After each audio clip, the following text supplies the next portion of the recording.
Me, I fear no one. Let's take the next This step. nonsense you're bringing to this country. Honorable, Munaibia watu hapa. that's right. You should not be in this committee. Wewe unaibia watu.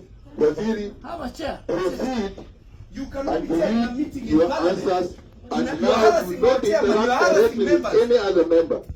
Who are you? You think you can intimidate Chairman, us? we don't fear you. will write to the Speaker. This gentleman should not be in this committee I will be in this because committee. of conflict of interest. I have Point of order. Point of order, Honorable Chair. continue. Point of order, Honorable Chair. Let me take this.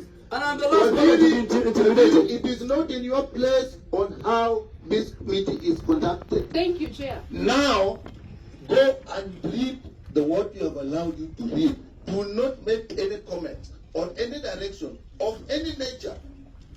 Thank you, Chair. We will tell the people of Proceed. Kenya what is right. Proceed. But Chair, I agree with you.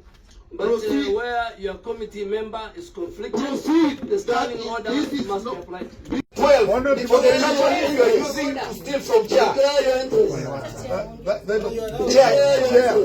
Chair. Honorable Kibagendi, we are saying this. He's the one who should behave himself. We will ask you, He's the one who should behave himself. We'll ask you, you made your point. Leave it there, let the chairman proceed. You If go proceed. beyond- Don't allow him to chair this meeting. I am chairing this meeting, Honorable Kibagendi. You are intimidated by I'm this not man. intimidated. So let this exchange not between me and you. We can actually ask you to leave. I can actually leave. It's okay. I can actually leave. It's okay. You can't live by borrowed values on the Ducaale. You should not be in this committee because of conflict of interest. You should not be in this committee.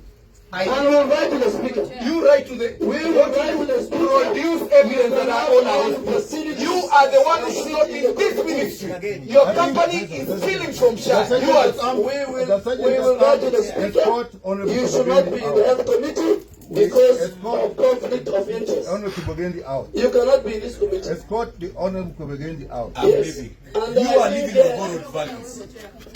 Order, Chair. Now, Honorable You have no Cynthia, quorum. let us proceed. Honorable Chair, you know, the shouting match has been perpetrated by Honorable Kibagendi and the CS. It is utterly unfair for you to send Honorable Kibagendi out and have the CS stay here. Because they were the two of them.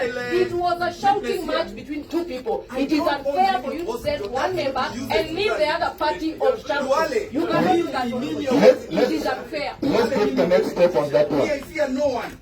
Let's take the next step. Nonsense you're bringing to this country. Honorable Munaibia watu hapa. Kibagendi, that's fine. You should not be in this committee. Wewe unaibia watu. Waziri, Have a chair. proceed You cannot and be telling a read meeting your in parliament. answers and now do not interact directly with any other member. Who are you? You think you can intimidate Chairman, us? we don't fear you. will write to the Speaker. This gentleman should not be in this committee I will be. because of conflict of interest. I have. Point of order. Point of order. Let's Point say of this. order, Honorable Let me Chair. continue. Point of order, Honorable Chair. Let me take this. And I'm the last person to be Waziri, intimidated. it is not in your place on how this meeting is conducted. Thank you, Chair. Now, go and read the what you have allowed you to read. Do not make any comments on any direction of any nature. Thank you, Chair. We will tell the people of Proceed. Kenya what is right. Proceed. But Chair, I agree with you.